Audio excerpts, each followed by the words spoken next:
और ये जो पिठनुमा स्ट्रक्चर जो दिख रहा है, जहाँ से ये रीनल धमनी और शिरा जुड़ी हुई हैं, उसको हम कहते हैं हाइलम। हाइलम तो ये गड्ढा है, हाइलम तो ये मैंने बताया था ये गड्ढा नुमा स्ट्रक्चर है, और ये बाहर निकलती हुई संरचना है वो है मूत्र नलिका। लेकिन आंतरिक भाग जहाँ पर आप पढ़ेंगे सारी की सारी जो नेफ्रॉन होते हैं किडनी के अंदर, संरचनात्मक और क्रियात्मक इकाई जहाँ पर खुलते हैं, उस जगह को हम कहते हैं पेल्विस। तो ये इसकी मोटे तौर पर संरचना होती है किडनी की। अब किडनी को रुधिर सप्लाई बहुत ज़्यादा होती है, यानी आपके जो हृदय से जो रुधिर निकल रहा है उसका लगभग 20 से 25% भाग, जो भी हृदय से रुधिर बाहर निकलता है, मैंने बताया था 1 मिनट में 5 लीटर रुधिर हृदय से बाहर निकलता है, उसका 15 से 20% या 20 से 25% मैक्सिमम किसको सप्लाई किया जाता है? किडनी को सप्लाई किया जाता है। क्यों? किडनी को रुधिर की सप्लाई या वितरण ज़्यादा होता है। जितना किडनी को रुधिर सप्लाई ज़्यादा होगी उतना ही उसमें से उत्सर्जी पदार्थ बाहर निकलेगा, क्योंकि उत्सर्जी पदार्थ किसके अंदर है? रुधिर के अंदर है। कम यदि रुधिर की सप्लाई होगी तो उत्सर्जी पदार्थ कम बाहर निकलेगा। तो ये माना जाता है एक जो वृक्क है उसको 1 मिनट में, एक वृक्क को 1 मिनट में पता होना चाहिए आपको 500 से 750 मिलीलीटर, 500 से 750 मिलीलीटर 1 मिनट में एक वृक्क को रुधिर की सप्लाई होती है। यानी दोनों किडनी के लिए कितना हो जाएगा? 500 का डबल कर दीजिएगा 1 लीटर, 750 का डबल कर देंगे 1.5 लीटर।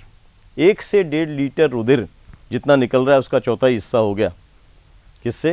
हृदय से, वो सीधा किडनी को सप्लाई किया जाता है। अब जो किडनी को रुधिर, एक किडनी को 1 मिनट में 500 से 750 ml मिलीलीटर रुधिर की सप्लाई होती है। 2 किडनी आपको, तो इसको डबल कर लीजिएगा 1 से 1.5 लीटर। कितना रुधिर बाहर निकलता है? 5 लीटर 1 मिनट में, यानी 1/4 के करीब जो हो गया वो वृक्क को सप्लाई किया जाता है। इसलिए सप्लाई किया जाता है, आपको बताया था इसमें उत्सर्जी पदार्थ होते हैं। ज़्यादा रुधिर सप्लाई होगा तो ज़्यादा उत्सर्जी पदार्थों को किडनी बाहर निकालने में सक्षम होगी। नहीं तो पंप करने से मतलब थोड़ी रुधिर बाहर निकलेगा हृदय से तो सबको ही जाएगा ना। मैंने बताया कैरोटिकोसिस्टमिक एरोटा होता है, वो नीचे आता है, उससे पृष्ठ महाधमनी बन जाती है डोर्सल एरोटा, और उससे फिर 1 पेयर रीनल आर्टरी निकल जाएगी, तो वो तो किडनी को ब्लड सप्लाई कर देगी। फिर नीचे रुधिर जाएगा वो दूसरे ऑर्गन्स को जाएगा, तो सबको ही रुधिर जाएगा। लेकिन ज़्यादा रुधिर किसको जा रहा है? किडनी को जा रहा है। किसी ऑर्गन को 2% जाएगा, किसी को 4% जाएगा। टोटल में से हम यदि उसका अमाउंट निकालें, किसी को 10% जाएगा। किडनी को सबसे ज़्यादा जा रहा है, वो लगभग 20 से 25% जा रहा है। अब जो रुधिर सप्लाई हो रहा है, रुधिर का वितरण जो हो रहा है किडनी को, वो देखिए किस तरह से होता है। यानी मैंने आपको बताया था पृष्ठ महाधमनी डोर्सल एरोटा सबसे बड़ी धमनी है, क्योंकि अधिकांश भागों को रुधिर, शुद्ध रुधिर कौन वितरित करता है? Dorsal aorta. डोर्सल एरोटा किससे निकल रहा है? कैरोटिकोसिस्टमिक एरोटा से। कैरोटिकोसिस्टमिक एरोटा किससे बाहर निकल रहा है? हृदय से। तो ये जो पृष्ठ महाधमनी है, इससे क्या निकलेगी? वृक्क धमनी, यानी कि रीनल आर्टरी। एक जोड़ी किडनी है तो एक जोड़ी रीनल आर्टरी होगी। एक रीनल आर्टरी एक वृक्क में प्रवेश करेगी, दूसरी रीनल आर्टरी दूसरे में। तो दाईं वृक्क में जो प्रवेश कर रही है उसको हम कहेंगे दाईं वृक्क धमनी, बाएं में प्रवेश कर रही है उसको बाईं वृक्क धमनी। तो ये जब अंदर प्रवेश करती है तो आपको यहाँ तक दिखाई दे रही है अंदर किस तरह से ये फिर दोबारा से जाकर के डिवाइड हो जाती है, वो इस चित्र में आपको नहीं दिखाई दे रहा है। तो जब ये अंदर जाएगी तो ये और छोटी रचनाओं में विभाजित हो जाएगी, और आर्टरी से जो रचना बनती है उसको हम कहते हैं धमनिकाएं। धमनिकाएं का मतलब होता है आर्टेरियोल। वृक्क धमनी से बन जाएगा वृक्क धमनिकाएं, रीनल आर्ट्रियोल। इसमें आप ऊपर लगा देंगे तो ये हो जाएगा रीनल आर्ट्रियोल। रीनल आर्ट्रियोल जो होती है उसमें पहले बनती है अभिवाही, अभिवाही धमनिकाएं। अभिवाही धमनिकाएं का मतलब होता है efferent, efferent arterioles, efferent arterioles. Efferent arterioles का जो व्यास होता है वो थोड़ा ज़्यादा होता है। इससे फिर ये विभाजित होकर बनाएगी अपवाही, वो तो है अभिवाही और ये है अपवाही।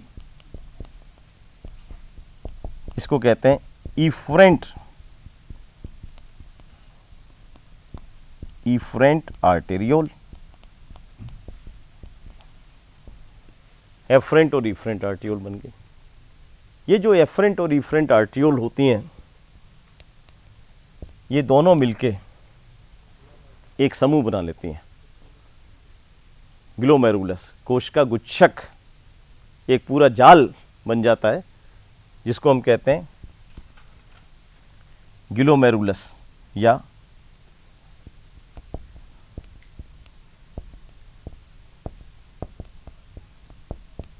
केश का गुच्छक। और ऐसा माना जाता है एक ग्लोमेरुलस के अंदर 35 से 50 क्या होते हैं, धमनिकाएं। 35 से 50 धमनिकाएं मिलकर के एक ग्लोमेरुलस नामक संरचना बनाती है। अब जो इफरेंट आर्टरियोल है ये फिर और ज़्यादा महीन केशिकाओं में विभाजित हो जाता है। वो पूरे नेफ्रॉन के चारों तरफ एक जाल बना लेती है और उस महीन केशिकाओं के जाल को कहते हैं वासा रेक्टा या पेरीट्यूबुलर नेटवर्क। पूरे ट्यूबुल के चारों तरफ एक वासा रेक्टा नामक जाल बना लेती है। अब ये पता होना चाहिए आपको, मैंने बताया था पहले भी, आर्टरी से ही वेन्स बनती है।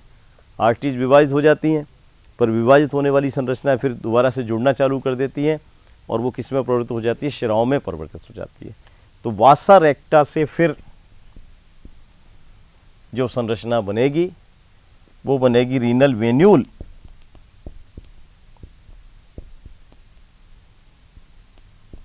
यानी कि वृक्क शिराकाएं, रीनल वेन्यूल वृक्क शिराकाएं। जैसे ये है धमनिकाएं, ऐसे ही शिराओं से छोटी संरचना होती है शिराकाएं, उसको रीनल वेन्यूल या वृक्कीय शिराकाएं हिंदी में लिखना चाहें तो वृक्कीय, लेकिन पेपर में आजकल इतनी हिंदी नहीं आती, रीनल वेन्यूल ही हिंदी में लिखा आ जाएगा, तो आप वृक्कीय शिराकाएं याद करेंगे तो शायद नहीं मिलेगा पेपर में।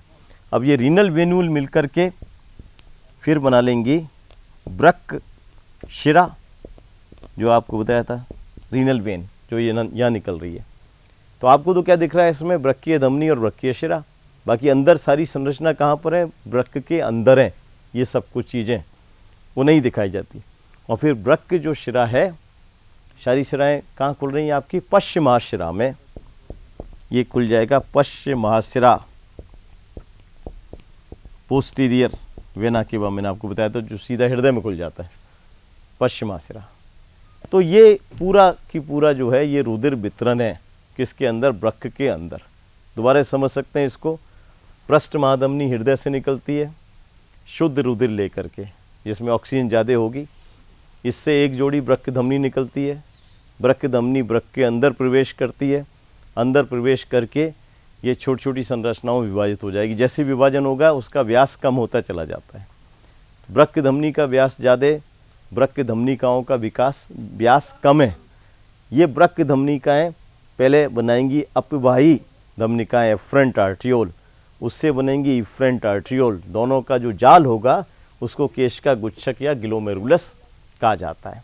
फिर अपवाही धमनियों से फिर विभाजन होगा और उससे मैंने बताया था आपको क्या बनेगी, वासा रेक्टा। ट्यूबुल के चारों तरफ एक नेटवर्क बन जाएगा, जाल बन जाएगा।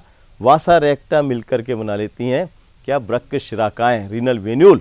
और सारी रीनल वेन्यूल मिलकर के खुलती हैं वृक्क शिरा में, और वृक्क शिरा फिर खुल जाती है पश्च महाशिरा के अंदर। और पश्च महाशिरा से फिर दोबारा से इसमें रुधिर में CO2 ज़्यादा होगी, तो ये अशुद्ध रुधिर है लेकिन यूरिया कम है, और ये किस में खुल जाएगा, आपके हृदय में खुल जाएगा। इस तरीके से रुधिर का वितरण समझ में आना चाहिए। क्या पूरे, अब इसके अभी पढ़ेंगे, पूरा होता है नेफ्रॉन के चारों तरफ, एक नेफ्रॉन के चारों तरफ ये इस तरह से जाल होता है। ऐसे ही सारे नेफ्रॉन के चारों तरफ अलग अलग होगा, ये अलग अलग जाल होता है और पूरे इसके अंदर पाया जाता है, मेडुला वाले रीजन के अंदर पाया जाता है। अब जो समझने की बात है कि वृक्क के अंदर जो संरचना होती है जिससे कि मूत्र का निर्माण होता है, आंतरिक संरचना जो है वृक्क की, वो लिखिएगा वृक्क की आंतरिक संरचना।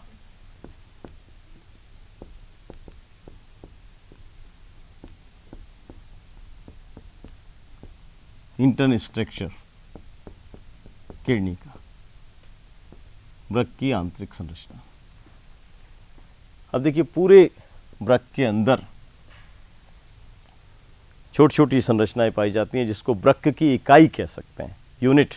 जैसे आपके शरीर की यूनिट क्या है, कोशिका, ऐसे ही वृक्क के अंदर भी एक जैसी कई संरचनाएं होती हैं। एक जैसी रचना होगी तभी उसको इकाई कहा जाएगा, नहीं तो नहीं कहा जाएगा। वृक्क के अंदर जो इकाई होती है वो संरचनात्मक और क्रियात्मक। जैसे कोशिका की परिभाषा क्या है, कोशिका शरीर की सबसे छोटी संरचनात्मक और क्रियात्मक इकाई है। ऐसी वृक्क की सबसे छोटी संरचनात्मक और क्रियात्मक इकाई जो होती है उसको हम नेफ्रॉन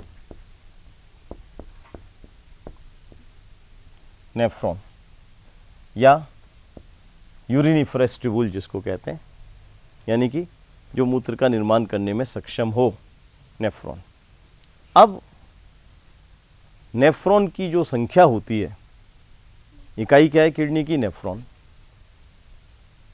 नेफ्रॉन की संख्या जो होती है 20 लाख, दोनों वृक्कों के अंदर लगभग 20 लाख नेफ्रॉन पाए जाते हैं। यानी एक अकेले किडनी के अंदर आपके 10 लाख नेफ्रॉन है, दोनों में मिला के हो गए 20 लाख नेफ्रॉन। एक जो नलिका होती है नेफ्रॉन, जिसको यूरिनिफरस ट्यूबुल भी कहते हैं, मूत्र का निर्माण करने वाली मूत्र नलिका, इसकी जो लंबाई होती है वो 35 से 50 मिलीमीटर होती है। एक मूत्र नलिका को निकालें, उसकी लंबाई नापें एक सिरे से दूसरे सिरे तक, तो उसकी लंबाई होती है 35 से 50 मिलीमीटर। अब ये मान लिया जाए कि सारी मूत्र नलिकाओं को आप निकाल लें किडनी से और सबको एक दूसरे के बाद में व्यवस्थित करके चले जाएं। एक मूत्र नलिका को खोल दिया, उसके बाद दूसरे को खोल दिया, तो टोटल जो आपको लंबाई प्राप्त होगी वो हो जाएगी 70 से 100 किलोमीटर। समझ रहे हैं इस बात को? यानी आपके अंदर इतनी, वृक्कों के अंदर इतनी क्षमता है मूत्र निर्माण की, कितना बड़ा एरिया बन गया ये, 70 से 100 किलोमीटर। यानी 70 से 100 किलोमीटर लंबी एक, मान लो कोई आप रस्सी ले लें या कोई पाइप ले लें, उसी तरीके से मूत्र नलिकाओं को एक के बाद एक अरेंज करते चले जाएं, तो 70 से 100 किलोमीटर जो आपका है लंबाई वाला जो संरचना है वो केवल मूत्र निर्माण का काम करेगी। और उसी कारण आपको पता होना चाहिए कि एक सामान्य स्वस्थ व्यक्ति 24 घंटे में 150 से 170 लीटर, समझ रहे हैं आप, 150 से 170 लीटर मूत्र का निर्माण करता है। एक सामान्य व्यक्ति एक दिन में 24 घंटे में 150 से 170 लीटर मूत्र का निर्माण करता है। यदि सारा यदि बाहर निकाल दिया जाए तो क्या होगा, डेथ हो जाएगी, मृत्यु हो जाएगी, क्योंकि एक तो पानी का लॉस हो जाएगा, डिहाइड्रेशन, शरीर में पानी की कमी हो जाएगी। दूसरी बात, इसके साथ जो मिनरल्स जाते हैं, आयंस जाते हैं, सोडियम है, क्लोराइड है, वो बाहर निकल जाएगा, तो आपका रक्तचाप, एक मिनट, ब्लड प्रेशर कम हो जाएगा, और ब्लड प्रेशर कम हो जाएगा तब भी मृत्यु हो जाएगी। तो इसलिए इसका 99% जो भाग होता है, 99% भाग, वो दोबारा से अवशोषित कर लिया जाता है मूत्र नलिका के द्वारा, और दोबारा से किस में चला जाता है, रुधिर के अंदर चला जाता है। केवल 1% भाग जो है, 99% तो अवशोषित हो गया, और 1% भाग ही मूत्र के रूप में बाहर निकाला जाता है। इसलिए मैंने आपको बताया 150 से 170 लीटर जो बना है यूरिन 24 घंटे में से, उसमें से केवल 1 या 1.5 लीटर, 150 से 170 लीटर प्रतिदिन यूरिन का निर्माण होता है, लेकिन इसमें से 99% भाग का अवशोषण कर लिया जाता है, और केवल 1% भाग यानी 1 से 1.5 लीटर मूत्र प्रतिदिन ये 1% हो गया, इसको बाहर मूत्र के रूप में त्यागा जाता है। तो आप किडनी का, इससे क्या पता चल रहा है किडनी कितनी एफिशिएंट है, काम करने की क्षमता कितनी है किडनी इसकी, कि जो रुधिर मिल रहा है उसमें से वो इतना मूत्र का निर्माण कर रही है, लेकिन उसमें से निकलना, ये कार्य भी उतना ही जरूरी है और ये कार्य भी उतना ही जरूरी है अवशोषण का। अवशोषण का काम ज़्यादा जरूरी है, अवशोषित नहीं होगा तो व्यक्ति की मृत्यु हो जाएगी। निकालना उतना ही जाता है जितना यूरिया के लिए पर्याप्त है। मैंने बताया जितना यूरिया बनेगा तो यूरिया बगैर पानी के बाहर नहीं निकाला जा सकता। कल आपको बताया था 1 ग्राम यूरिया को बाहर निकालने की 50 मिलीलीटर पानी की आवश्यकता होती है। तो जितना आप यूरिया बना रहे हैं उतना हमारे अंदर मूत्र बन रहा है उसके अनुपात में ही, इसलिए वो आसानी से बाहर निकाल दिया जाता है। यूरिया ज़्यादा होगा तो आपको ज़्यादा मूत्र त्याग करना पड़ेगा, क्योंकि उसमें जो यूरिया की सॉल्युबिलिटी है वो लिमिटेड होती है उसके अंदर। मैंने वो आगे पढ़ेंगे। जैसे कोई हार्मोन होता है एंटी डायूरेटिक हार्मोन की कमी हो जाए तो उससे अवशोषण कम हो जाएगा पानी का, तो इसलिए ज़्यादा मूत्र त्यागा जाएगा। ADH हार्मोन होता है। दूसरा, जैसे आप आगे की बात पूछ ली, जो भी वहाँ तक पहुँचे नहीं है, जैसे आप विंटर के डेज में, सर्दी की कम टेम्परेचर होगा वातावरण का, तो ADH कम सीक्रेट होगा। इसके साथ साथ टी, कॉफ़ी, कोल्ड ड्रिंक और अल्कोहल, इनका सेवन करने से भी ADH की मात्रा कम हो जाती है। तो ADH की मात्रा कम होगी तो पानी का अवशोषण कम होगा, मूत्र का निर्माण ज़्यादा होगा, मूत्र का त्याग ज़्यादा होगा। अब इसका संरचना जो देखें नेफ्रॉन की, नेफ्रॉन के अंदर 5 संरचनाएं पाई जाती हैं। सबसे पहला जो नेफ्रॉन का भाग होता है उसको हम कहते हैं मेलपीजी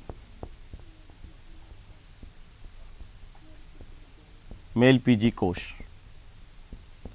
यानी कि मेलपीजी कॉर्पुसल। ये किस तरह का भाग होता है? जैसे इसकी संरचना पहले आप समझें कि वृक्क के अंदर एक इस तरह की यू की आकृति की एक संरचना होती है और इसको हम कहते हैं बोमन कैप्सूल। बोमन साइंटिस्ट का नाम है।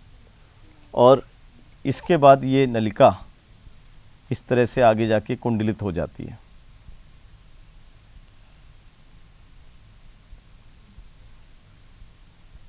और कुंडलित होने के बाद में ये ऐसे नीचे प्रवेश कर जाती है और एक यू के समान आकृति में ये परिवर्तित हो जाती है।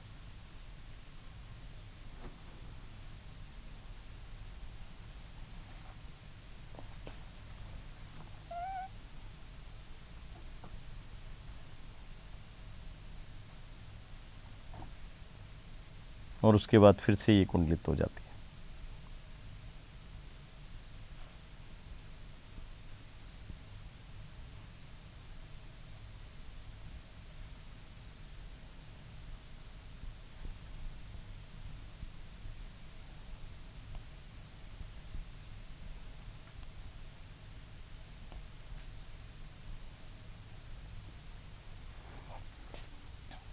ये पूरी एक मूत्रनल का जो होती है नेफ्रॉन, उसकी संरचना है। इसके अंदर जो कोशिकाएं होती हैं, शल की उपकला यानी कि स्क्वेमस एपिथेलियल सेल्स होती हैं, लेकिन इस वाले भाग पर कुछ कोशिकाएं होती हैं वो थोड़ी आकार में बड़ी होती हैं। इसको कहते हैं पोडोसाइट्स। बाकी चारों तरफ जो कोशिकाएं होती हैं वो क्यूबॉइडल एपिथेलियल सेल्स यानी कि शल की उपकला होती है।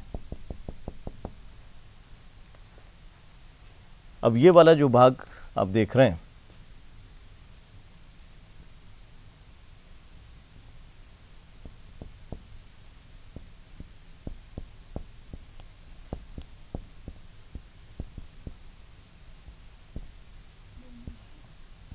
बोमेन कैप्सूल, BOWMAN, बोमेन वैज्ञानिक का नाम है, BOWMAN, बोमेन्स कैप्सूल, बोमेन संपुट मैंने लिखा है।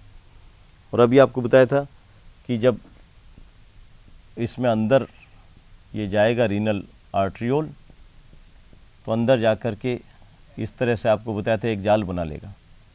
जो अभी जो फ्लो चार्ट बनाया था मिटा दिया उसको। ये जो है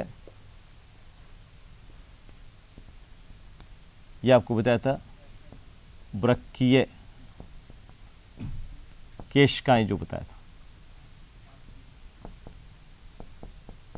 यानी कि रीनल आर्ट्रियोल।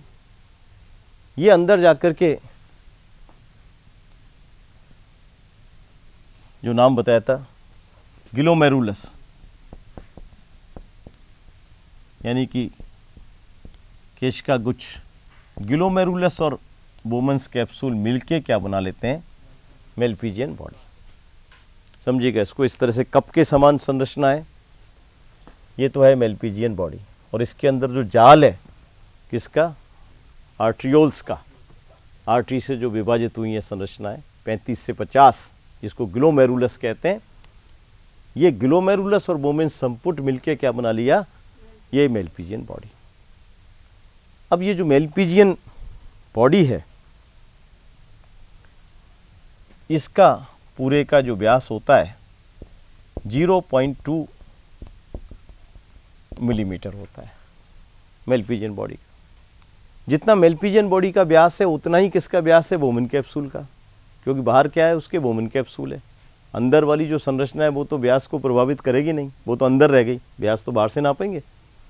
तो बोमेन कैप्सूल और मेलपीजियन कोष दोनों का व्यास 0.2 मिलीमीटर होता है। बोमेन कैप्सूल ये देख रहे हैं आप चित्र में, ये दोहरी सतह वाली संरचना है।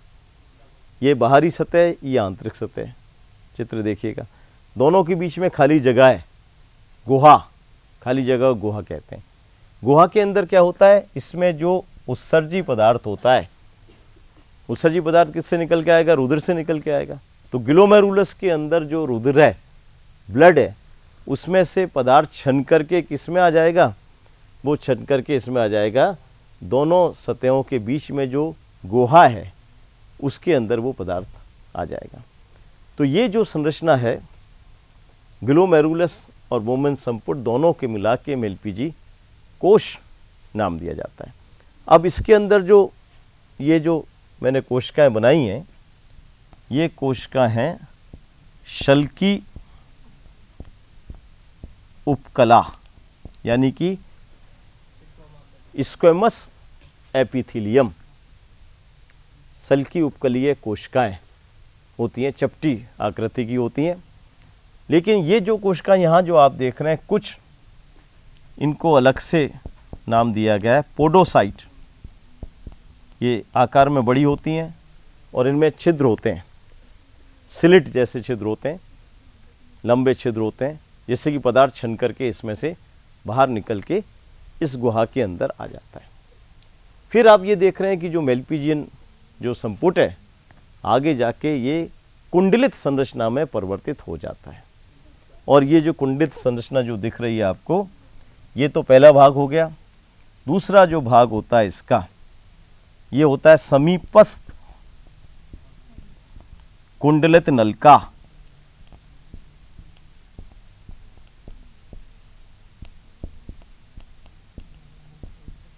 समीपस्थ कुंडलित नलिका, जिसको कहते हैं प्रॉक्सिमल कॉन्वोल्यूटेड ट्यूबुल, पीसीटी इसको कहा जाता है। समीपस्थ कुंडलित नलिका पीसीटी कहा जाता है। अब जो पीसीटी जो होता है, पीसीटी के अंदर जो कोशिकाएं होती हैं, वो कोशिकाएं जो होती हैं ये घनाकार क्यूबॉइडल एपिथेलियल कोशिका होती हैं। इन कोशिकाओं के बाहर, जैसे हमारे आहार नाल के अंदर होते हैं ना, आहार नाल के बाहर मैंने बताया था बिल्लाई, माइक्रो बिल्लाई होते हैं, सूक्ष्म अंकुर, ऐसे ही इसके बाहर भी छोटे छोटे बाहर निकले रहते हैं, जिससे वो पदार्थ का अवशोषण कर सकें। आहार नाल के अंदर आंतरिकी मैंने बताया था कोशिकाएं होती हैं, स्तंभाकार उपकलीय कोशिकाएं बताई थी। उसके स्वतंत्र सिरे पर ऐसे आपकी उंगली के समान प्रवर्ध निकले रहते हैं, माइक्रोविलाई, सूक्ष्म अंकुर, जो कि भोजन के पचे हुए भोजन का अवशोषण कर सकें। ऐसे जो पदार्थ यहाँ पर छन करके आ गया है, उसमें से जो लाभदायक पदार्थ हैं, यूजफुल पदार्थ, उनको ये अवशोषित कर सकती हैं। तो ये जो कोशिका हैं जो इसके अंदर दिख रही हैं, ये कोशिका हैं घनाकार, क्यूबॉइडल, घनाकार, घन की आकृति की, क्यूब लाइक, घनाकार उपकलीय कोशिकाएं। अब इसके बाद ये जो संरचना आपको दिख रही है यू की आकृति की, इसको कहते हैं हेनले लूप। हेनले वैज्ञानिक ने इसको खोजा था। लूप के समान संरचना है ये यू की आकृति की, इसलिए इसको नाम दिया गया है हेनले, हेनले का लूप।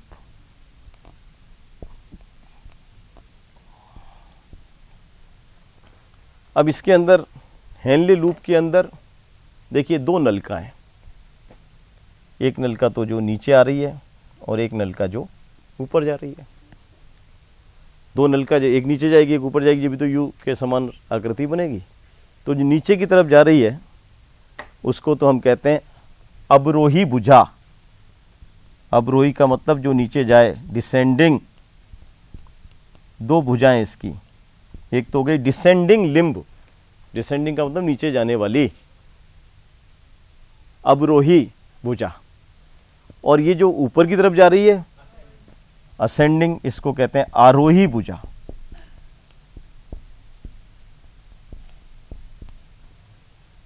जो नीचे की तरफ जो भुजा जाती है उसका व्यास थोड़ा सा कम है और इसका व्यास थोड़ा सा ज़्यादा होता है। आरोही भुजा थोड़ी सी मोटी होती है, उसका व्यास ज़्यादा होता है। अवरोही भुजा का व्यास थोड़ा सा कम होता है। अब जब ये आरोही भुजा ऊपर पहुंच जाती है तो यहाँ पर ये फिर से कुंडलित हो जाती है और इस कुंडलित, ये तो तीसरे नंबर का हो गया हेनले का लूप, और चौथे नंबर का जो होता है भाग, इसको हम कहते हैं दूरस्थ, दूरस्थ कुंडलित नलिका। दूरस्थ कुंडलित नलिका, ये चौथा भाग हो गया इसका। दूरस्थ कुंडलित नलिका जो है ये समीपस्थ कुंडलित नलिका के पास होती है। आई तो ये नीचे से घूम कर है, लेकिन पोजीशन दोनों की पास पास है। इसके अंदर भी इसी तरह की कोशिकाएं, घनाकार क्यूबॉइडल एपिथेलियल सेल्स, लेकिन उन क्यूबॉइडल एपिथेलियल सेल्स में ये सूक्ष्म अंकुर नहीं पाए जाते हैं। ये जो फिंगर लाइक प्रोजेक्शंस जो निकले हुए ना, ब्रश बॉर्डर, ये नहीं पाए जाते क्योंकि इस वाले भाग का फंक्शन अवशोषण का नहीं होता है। तो इसलिए यहाँ पर तो अवशोषण हो रहा है पदार्थों का, इसलिए ज़रूरी है ये। यहाँ पर कोशिका तो सेम ही है, क्यूबॉइडल एपिथेलियल सेल जो यहाँ पर लिखा है घनाकार उपकला।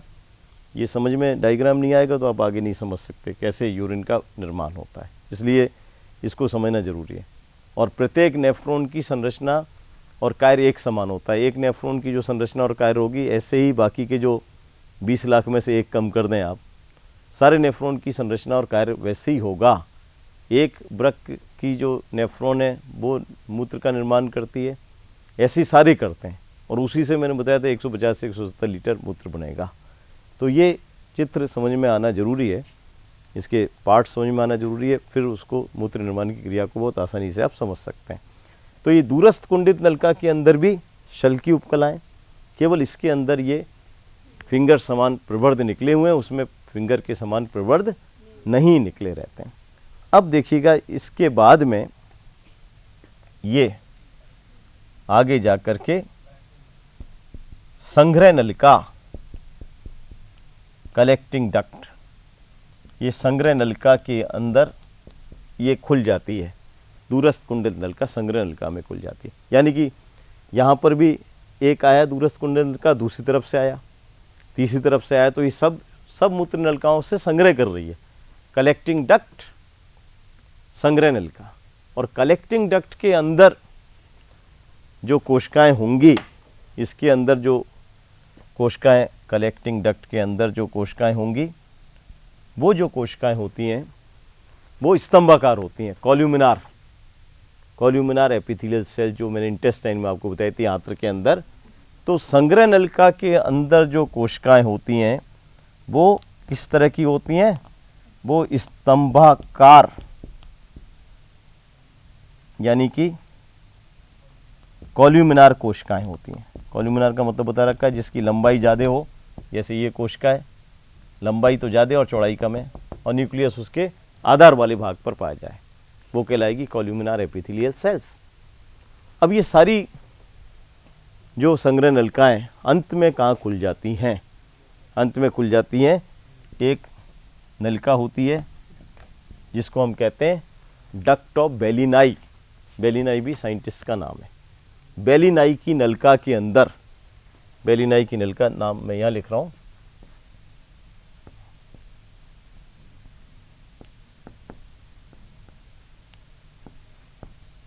बेलिनाई की नलिका, ये वाला भाग डक्ट ऑफ बेलिनाई, बेलिनाई की नलिका में। अब सारी की सारी जो बेलिनाई की नलिकाएं वो कहाँ पर खुलेगी? आपको बताया था यहाँ पर मेडुला का जो सेंट्रल पार्ट होता है, पेल्विस, यानी यहाँ पर मूत्र इकट्ठा हो जाएगा और वहाँ से ये मूत्र नलिका के द्वारा कहाँ चला जाएगा? तीनों डायग्राम में इसलिए मैंने मिटाए नहीं है, ये मूत्राशय के अंदर इकट्ठा हो जाएगा। तो ये संरचना इसकी होती है। और हर एक जो नलिका है वो कैसे व्यवस्थित रहती है? 5 भाग हैं इसके। ये एक नलिका कहाँ पर होगी? यहाँ पर होगी, दूसरी नलिका भी यहाँ पर होगी, तीसरी नलिका, इस तरह से ये एक किडनी के अंदर 10 लाख नलिकाएं उपस्थित हो जाएंगी। तो किस तरीके से अरेंज होती हैं कि इनके जो 3 भाग हैं, ये 3 भाग का मतलब मेलपीजियन कोश, समीपस्थ कुंडित नलिका और दूरस्थ कुंडित नलिका, ये तो किधर होते हैं? कॉर्टेक्स के अंदर। ये तो ऊपर की तरफ आ गए कॉर्टेक्स के अंदर। बाकी का जो शेष भाग है वो किधर है? Loop of Henle, collecting duct 2 भाग, वो किसके अंदर है? मेडुला के अंदर है। तो आगे वाले भाग जो हैं 3, यानी कि मेलपीजियन कोश, समीपस्थ कुंडित नलिका और चौथा वाला भाग दूरस्थ कुंडलित नलिका, ये 3 भाग तो किधर होंगे? कॉर्टेक्स की ओर होंगे। और जो हेनले का लूप है, संग्रह नलिका है, ये किधर की तरफ होगी? ये मेडुला की तरफ होगी। तो उससे क्या है, जब मूत्र का निर्माण होगा तो जो कंसंट्रेशन ग्रेडियंट होगा, सांद्रता, धारियता जो होगी, वो किधर की तरफ होगी? कॉर्टेक्स से मेडुला की तरफ होगी और उससे मूत्र निर्माण में सहायता मिलेगी। तो इसलिए 3 भाग तो ये कॉर्टेक्स की तरफ हैं और बाकी नीचे वाले भाग ये मेडुला की तरफ होते हैं। ये तो है इसकी संरचना। अब सवाल ये कि ये किस तरह से होता है, मूत्र का निर्माण किस तरह से होता है? ये डायग्राम बना लिया आपने। अब लिखिए आप नेक्स्ट। अभी मैं मिटा नहीं रहा हूँ डायग्राम को, केवल ये जो नाम लिखे इनको जगह करने के लिए।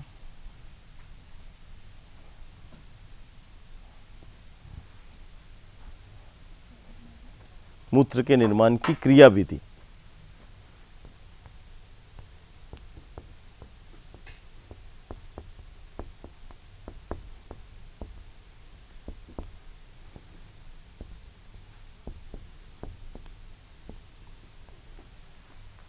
Mechanism of the urine formation. देखिए, मूत्र निर्माण की जो क्रिया विधि है उसको सबसे पहले कुशनी वैज्ञानिक ने बताया था मूत्र निर्माण की क्रिया विधि को। और उन्होंने ये बताया था कि जो मूत्र का निर्माण होता है उसमें 3 चरण होते हैं, 3 स्टेप्स होते हैं। सबसे पहले जो होता है वो क्या होता है? ग्लोमेरुलर फिल्ट्रेशन, यानी जो गुच्छीय, फिल्ट्रेशन का मतलब क्या हो गया? छन्ना। तो ये गुच्छीय निस्पंदन,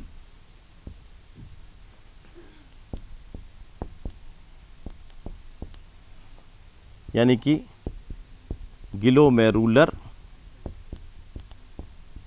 फिल्ट्रेशन, गुच्छीय निस्पंदन,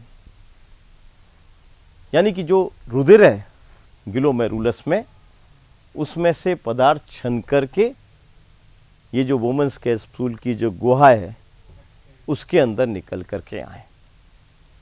तो ये जो ग्लोमेरुलस है, ग्लोमेरुलस किसको प्रदर्शित कर रही है? रुधिर केशिकाओं को प्रदर्शित कर रही है। और रुधिर की जो कोई भी नलिका है उसके अंदर का जो स्तर होता है उसको एंडोथीलियम कहते हैं। 3 स्तर होते हैं किसी भी रुधिर नलिका के अंदर। बाहर का स्तर मैंने आपको बताया था एपिथीलियम, बीच का स्तर मीजोथीलियम, अंदर का स्तर होता है एंडोथीलियम। तो रुधिर किसके संपर्क में रहेगा? सीधा एंडोथीलियम के संपर्क में रहेगा। अब जो एंडोथीलियम होती है, एंडोथीलियम जो कोशिकाएं होती हैं यहाँ पर, एंडोथीलियम जो कोशिकाएं होती हैं उसके अंदर महीन पोर्स होते हैं। अब ये जो महीन पोर्स जो होते हैं उनसे किसमें मदद मिलती है? फिल्ट्रेशन के अंदर मदद मिलती है। उसके अंदर दाब है रुधिर का, वो भी काफ़ी अधिक होता है। तो रुधिर का दाब ज़्यादा होगा तो फिल्ट्रेशन आसान होगा, उसमें से पदार्थ जल्दी से बाहर निकलेंगे।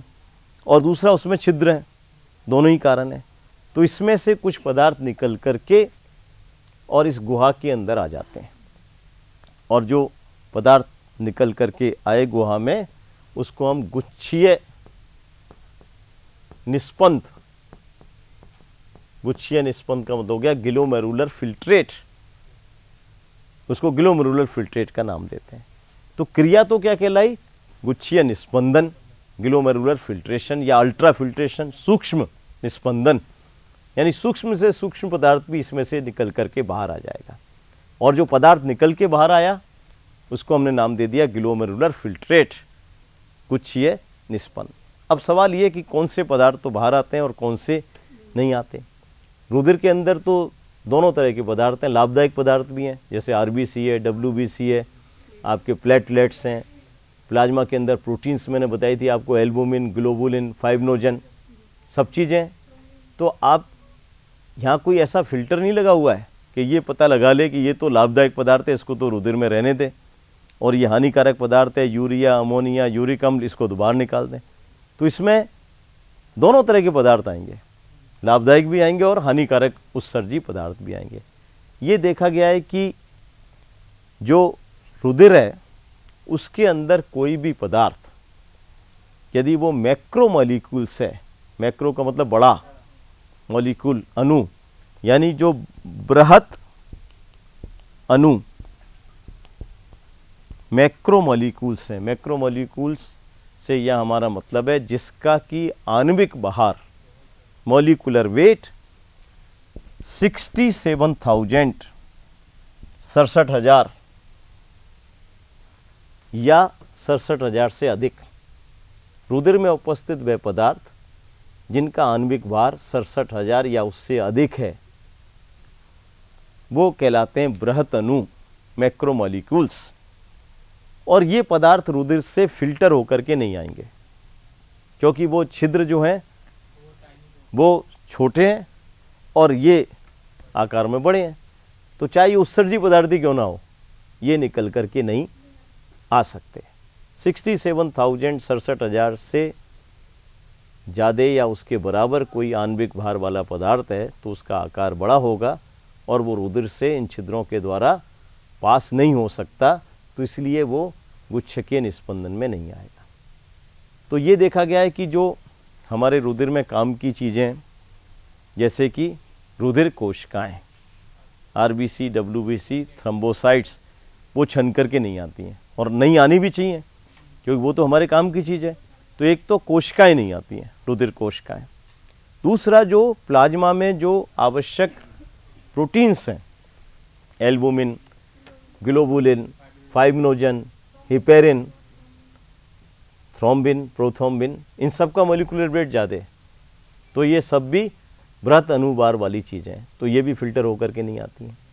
अब फिल्टर होकर के क्या आता है, जो लघु अणु माइक्रोमॉलिक्यूल्स हैं। माइक्रोमॉलिक्यूल्स का मतलब जिनका अणुभार 67,000 से कम है।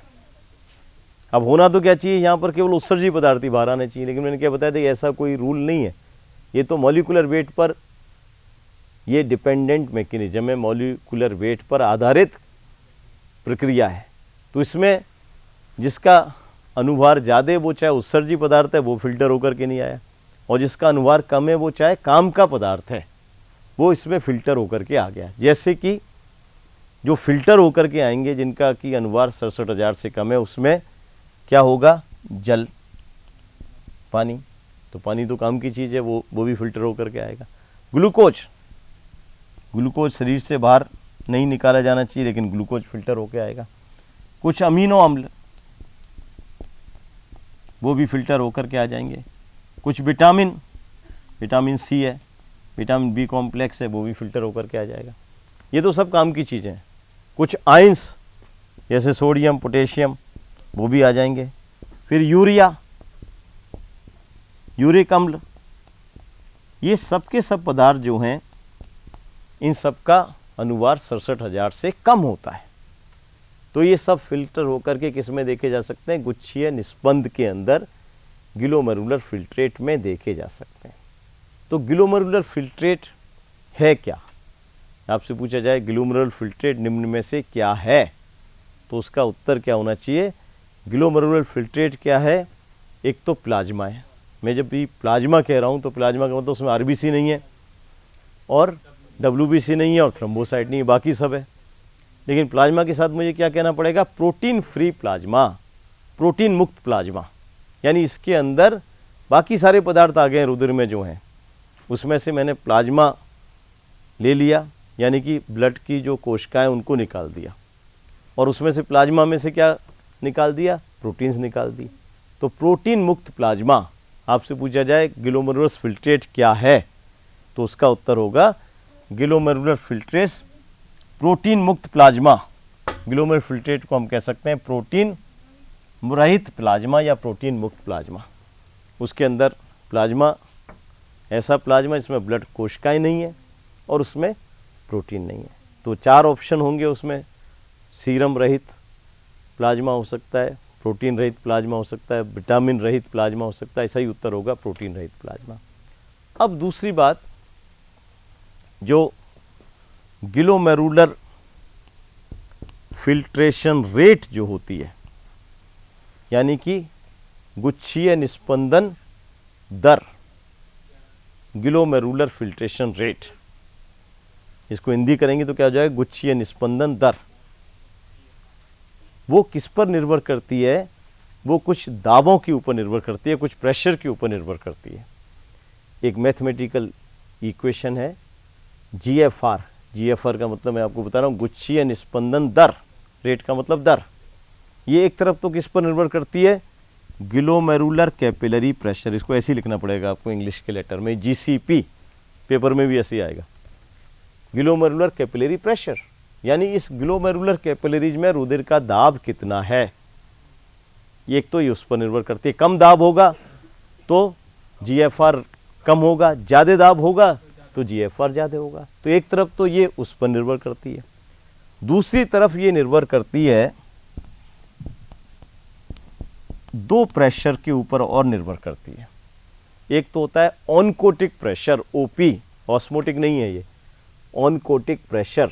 ऑनकोटिक प्रेशर क्या है, जो रुधिर के अंदर प्लाज्मा प्रोटीन्स होती हैं, albumin, globulin, fibrinogen, prothrombin, thrombin, ये जो प्रोटीन होती हैं ब्लड के अंदर, उनके द्वारा उत्पन्न दबाव, उसको हम क्या कहेंगे, ऑनकोटिक प्रेशर। OP का मतलब है यहाँ पर ऑनकोटिक दाब, यानी कि रुधिर में उपस्थित प्लाज्मा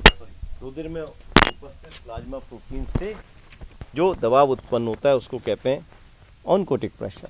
दूसरा जो होता है RP का मतलब है रीनल प्रेशर, वृक्कीय दाब। तो ये ग्लोमेरुलर फिल्ट्रेशन रेट, ये इक्वेशन आएगी तो क्या आएगी, GFR = GCP - OP + RP। इसका जो अंतर होगा उसको आप कहेंगे ग्लोमेरुलर फिल्ट्रेशन रेट। अब अंतर कैसे निकालेंगे, जो GCP जो होता है उसकी वैल्यू सामान्य व्यक्ति में कितनी होती है, ये होती है 70 से 90 दाब है तो किस में नापा जाएगा? mmHg में। रोज बताते हैं आपको मिलीमीटर Hg में। 70 से 90 mmHg। फिर क्या है, मैंने माइनस का साइन लगा दिया। ऑनकोटिक प्रेशर कितने के बराबर होता है? 30 mmHg। तो इसकी जगह मैं लिख दिया 30 मिलीमीटर Hg। और जो रीनल प्रेशर होता है वो होता है 20 मिलीमीटर Hg। तो ये तो हो गया, इसकी वैल्यू तो कांस्टेंट हो गई 50, और ये वैल्यू क्या है 70 से 90। तो एक बार मैं 70 ले लूं और एक बार 90 ले लूं। 70 लिया तो ये हो गया 20 और 90 लिया तो ये हो गया 40। तो 20 से 40 मिलीमीटर Hg। समझ में आ रहा है ये बात आपको? एक बार तो मैंने 70 ले लिया, 70 माइनस 50 करेंगे तो क्या आ जाएगा 50, और एक बार क्या लेंगे 90 माइनस 50 करेंगे तो आ जाएगा 40। तो 20 से 40 मिलीमीटर Hg जो प्रेशर का अंतर है, दाब का जो अंतर है, वो क्या बना रहा है? हमारा ग्लोमेरुलर फिल्ट्रेशन बना रहा है, और उससे क्या होगा? ग्लोमेरुलर फिल्ट्रेशन रेट हो गई। तो ये माना जाता है कि 1 मिनट में दोनों किडनीज लगभग 125 मिलीलीटर 125 मिलीलीटर ग्लोमेरुलर फिल्ट्रेट का निर्माण करती हैं। दोनों किडनीज 1 मिनट में लगभग 125 मिलीलीटर फिल्ट्रेट का 1 मिनट में। मैंने वैसे तो आपको कितना बताया था? 150 से 170 लीटर हो जाएगा 24 घंटे के अंदर। 1 मिनट की बात करेंगे तो 125 मिलीलीटर हो जाएगा। लेकिन इसका 125 मिलीलीटर का अधिकांश भाग अवशोषित हो जाएगा। आगे जब आप पढ़ेंगे दूसरी क्रिया विधि गुच्छीय निस्पंदन के बाद परा अवशोषण, यानी कि मूत्र का अवशोषण कर लिया जाएगा, रीअब्जॉर्प्शन जिसको कहेंगे आप, ट्यूबुलर रीअब्जॉर्प्शन, नलकीय अवशोषण। तो उसमें से 125 मिलीलीटर पर मिनट में से ये घट करके रह जाएगा 1 मिलीलीटर पर मिनट। तो 24 घंटे में 1 मिलीलीटर पर मिनट का मतलब हो जाएगा 1 से 1.5 लीटर, यानी 150 से 170 लीटर जो आपका बना है उसका 99% से ज़्यादा भाग अवशोषित हो जाएगा, और 1 से 1.5 लीटर यानी 125 मिलीलीटर से केवल 1 मिलीलीटर ही 1 मिनट में मूत्र के रूप में बाहर निकाला जाएगा। तो ये ग्लोमेरुलर फिल्ट्रेशन इस तरीके से संभव होता है। अब इसके बाद में ग्लोमेरुलर फिल्ट्रेशन के बाद में जो अगली जो क्रिया इसके अंदर होती है, नलकीय परावशोषण, यानी कि ट्यूबुलर रीएब्जॉर्प्शन, ट्यूबुलर रीएब्जॉर्प्शन, नलकीय परावशोषण। अब देखिए ये जो पदार्थ है ये कहाँ पर आ गया आपका? समीपस्थ कुंडलित नलिका में, प्रॉक्सिमल कॉन्वोल्यूटेड ट्यूबुल जो आपको बताया था, समीपस्थ कुंडलित नलिका में आ गया। अब यहाँ पर जो कोशिकाएं वो आपको मैंने बताया था घनाकार कोशिकाएं होती हैं, और ये घनाकार कोशिकाओं में स्वतंत्र सिरे पर प्रवर्त बाहर निकले हुए, तो इनसे अधिकांश पदार्थों का अवशोषण हो जाता है। अब जो अधिकांश पदार्थों में एक तो पानी, यानी कि लगभग 75% जल का अवशोषण कौन सा वाला भाग करता है? पीसीटी, समीपस्थ कुंडित नलिका, 75%। और 75% ये जो होता है ये अवशोषण ऑटोमेटिक स्वतः ही होता है, जिसको हम कहते हैं ऑब्लिगेटरी, यानी कि अविकल्पी अवशोषण, यानी कि ऑटोमेटिक होने वाला अवशोषण है। इसके लिए कुछ प्रयास करने की जरूरत नहीं है।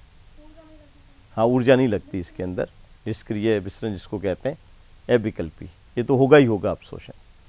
अब जब ये यहाँ पर पदार्थ का अवशोषण हो जाता है, 75% जल का अवशोषण हो जाता है, उसके बाद में ये जो पदार्थ बचेगा वो कैसा होगा? संपराश्रणीय।